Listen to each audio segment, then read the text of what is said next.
When questioned, most of these men could not remember when they'd last eaten a decent meal.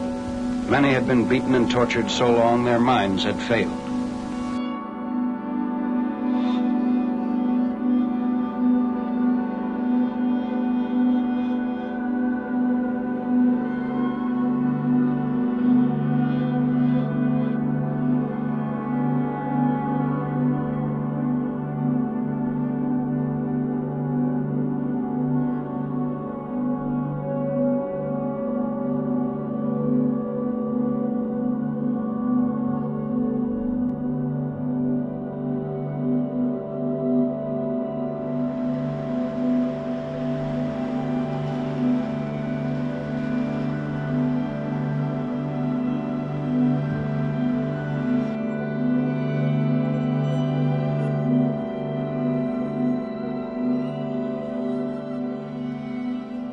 In the cemetery, we have buried easily a dozen survivors of the camps of Europe.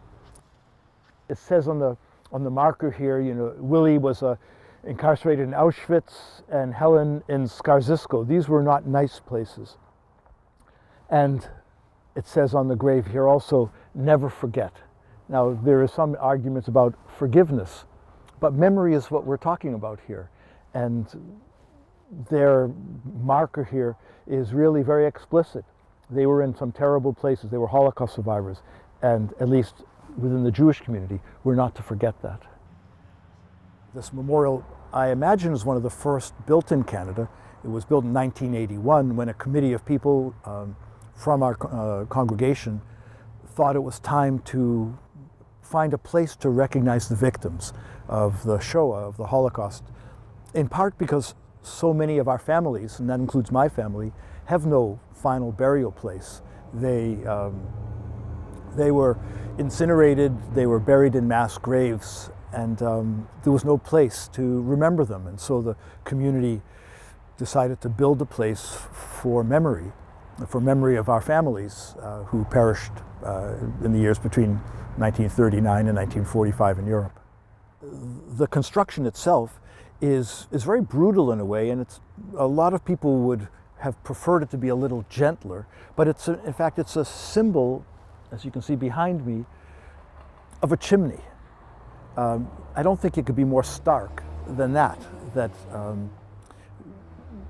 so many of the victims of National Socialism ended up in gas chambers and ended up in crematoria, and their remains went up through the chimneys. And so the folks who built this, who designed it, and a number of them were people who had been in places where they did see their families go up in chimneys. That's the symbol they wanted to build on in the Holocaust Memorial, not something of transcendence, but something of very physical brutality as that reminder of what had happened.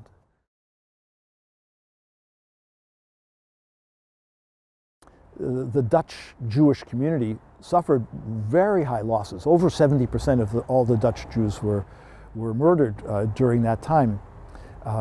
My father's family, part of it, was able to get out prior to the war, but of the family that remained in Holland, there was one survivor I have a photograph of 22 people, and one person survived.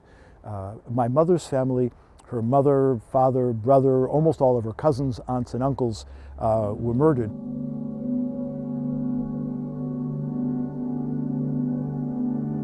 Getting up towards Risha Kraskin's grave, Risha was a tiny woman from Poland.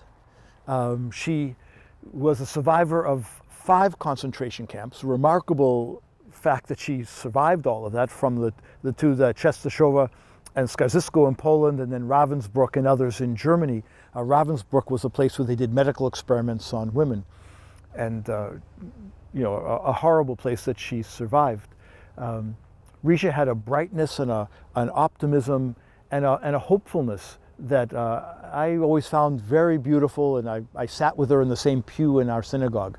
And I think, what a wonderful bit of luck that she had to be able to survive all of that and end her life with a family that loved her and a community that loved her, and to be buried here on the soil of Vancouver Island. Dr. Agatha Feldman. Agatha was a physician, psychiatrist, a poet, a painter, a survivor of concentration camps, but she never felt that she really had suffered as much as others. When you look at her grave, it's very subtle. She doesn't say she was in camps, but you can see the Star of David that's traditional on many Jewish graves. The Star of David is there, but it's barbed wire. And she also has arranged for markers for her parents who, perishing in the Shoah, would not have a place to be remembered. As a modern post-Second World War country, Canada has been an incredible light to people around the world as a place of refuge. And our culture has been hugely enriched by waves and waves of immigrants that have made us, I think, one of the most remarkable countries in the world, really a place where we all have different histories and we all seem to get along with each other, and in fact even embrace the variety of cultures as being something uniquely Canadian. But what a monument like this reminds Canadians today is that it wasn't always that way, that we know that during that period in the lead up to the Second World War, Canada was a very xenophobic society that famously, coming through the mouths of the Deputy Minister of Immigration at the time, who, when asked how many Jews Canada would take, said, "None is too many." We've come a long ways from that. And so a monument like this and a place like this reminds us how things can be very wrong in a society as well. But also, I think we have to remember that maybe as a society we learned a lot from that sense of intolerance that led to so many maybe needless deaths.